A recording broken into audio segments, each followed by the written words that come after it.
Blue, however, says that part is true. The guy asks what he's saying and our boy replies that he's been preparing for the apocalypse too. That's exactly why he believes maybe this guy is telling the truth. The guy stares at him and says he warned that if he lied, she would be killed. But the moment the knife gets close, man, in 1 second. Blue is coming in full speed. That action scene we love, the guy even looks like he's facing him, his eyes glowing red, and he says he fell. In 1 second, he dodges Bluff, who gets startled and sees the knife coming. What he's tough to, right man? With both palms, he blocks the stab but takes a kick and gets knocked to the back of the room. Man, holy hell, his foot slid in the second he recovered. The guy had already almost passed and hit another one on his neck. He hit his back on the wall but didn't let go of the knife and came in for another. But he almost took one of those punches that exploded. Blue doesn't get it. How the hell was that bastard dodging? And the guy turns and says he's different from the other bandits. Our boy says once again they're not there to steal anything. At the same time he's thinking that strangely this guy had movements that were not natural at all. He can tell that he's not fast when attacking, but it felt like he could predict all his moves. The moment he ducked the stab, the guy smiled and came to knee him in the face. Damn, and our boy just did a little slide with his foot and managed to duck too. While thinking that if this guy is predicting attacks, he just has to be fast enough to make that impossible. Even then, the guy dodges another punch, then another, then a kick. And Blue realizes that little by little, blow by blow, he's getting closer and closer to beating this guy. The guy's eyes are getting more and more red, and in front of him, he could see the possible trajectory of Blue's next attack. Once again, he dodges, surprising our boy, and manages to come in and stab. While all this mess is going on, the monsters are right there at the window, man. Just watching. The two were staring each other down, and once again, the guy charges. Blue still can't understand why this guy was so determined to take this all the way. The problem is, if he hits too hard and breaks the floor or something like that, the monsters in the area will end up getting drawn in. But a small movement also wasn't enough to get close to the guy. So if he decides that he's going to have to finish this faster, he pulls back and gets ready for an explosive attack, man. And as always, look at his giant foot size 55. But Whitehead guy looked a bit confused seeing him getting ready, until the tip of his figure glowed blue. In his second man, he only saw 3 slashes and a flash of light, and Blue was already behind him, and stolen the knife and told him to stay real quiet. The poor guy couldn't understand anything that it just happened. Next scene, he's freeing his friends while the guy is stuck on the floor, asking if he's going to be killed. Haru and the Mohawk guy look at each other. Without saying a word, they turn to the boy. Right after that, it's him who's tied up upside down being spun around like a top. Many spins later, he's on the ground saying they really are a bunch of bastards, and he better just say what they want already. Blue says once again, nothing, he already told him. All they're looking for is the source of that transmission, and on the way, they want to find a little food in medicine too, if possible. The guy asks if he's serious, and our boy says they'll rest a bit more and untie him when they leave. He's only doing this to avoid having to go through that again. Remembering the fight, he asks how the boy did that. For a second, it was impossible to see any of his movements. Blue is about to explain, but suddenly stops and asks what's that upstairs.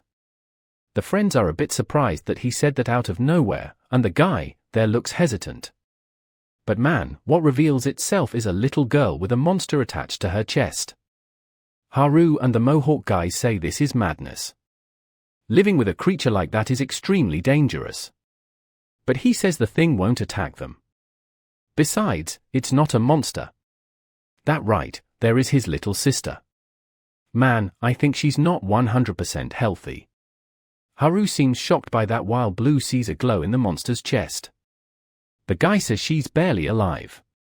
Haru asks how, and he says that with those injuries she should already be dead. But his theory is that her life is being extended because of that monster. The creature survives by feeding on what's left and keeps her alive at the same time. Haru, however, says the obvious. It's not like she's really living. That to her, it's much more miserable than dying. And the Mohawk guy asks why he's letting her go through that if you could just take the monster out. The guy explains that he already tried, but it's rooted so deeply into her body that it's impossible. Right then, the Mohawk guy turns with wide eyes and asks why he hasn't killed it yet. The guy laughs and asks, "How do you kill a monster?"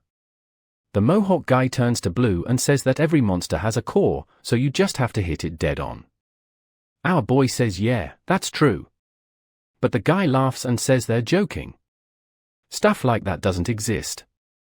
He already tried everything and did things they couldn't even imagine. That monster definitely doesn't have any kind of core. Then Blue says that he's not lying.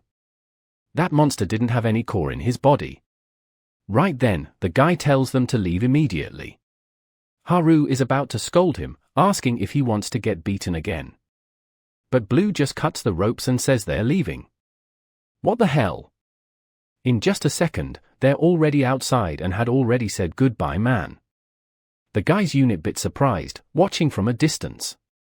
Sometime later, he sits beside his sister and says that some idiots passed by there today. One fool said he'd been preparing for the apocalypse for a long time and the other said he could kill the monster. He knows she heard everything and is sure she thinks it's all boring too. But of course, she's just sitting there not saying a word while he's laughing by himself. Then he looks to the side, sees a rabbit, goes over to it, and picks it up. Suddenly, he hears that rope getting triggered again downstairs. Already thinking those fools came back, he turns around asking what they're doing there. But man, what was actually coming up was a monster. A monster with a hammer-shaped head started approaching while he stood deaf and cold. He looked at his sister's body, got ready with a knife, and in that moment, activated his power.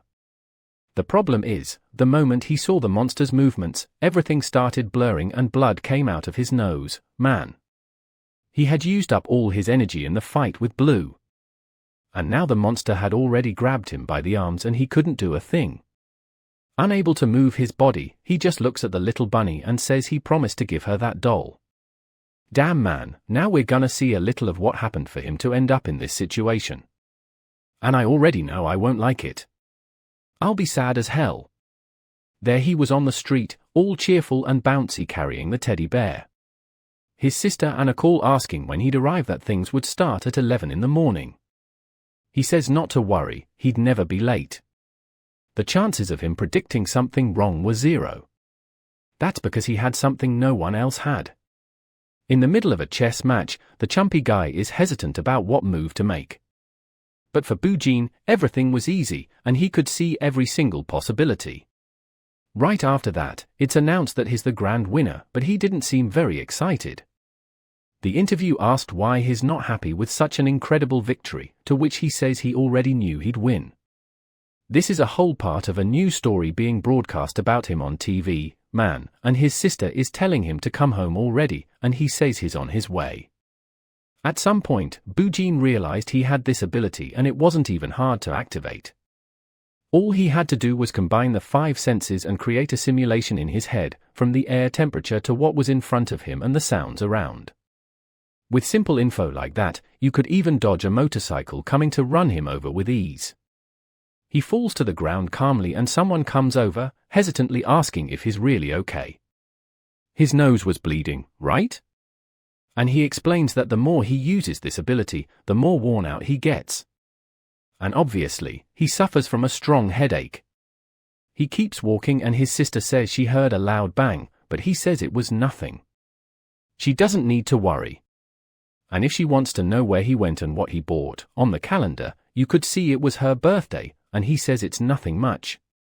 But suddenly, the call starts to static.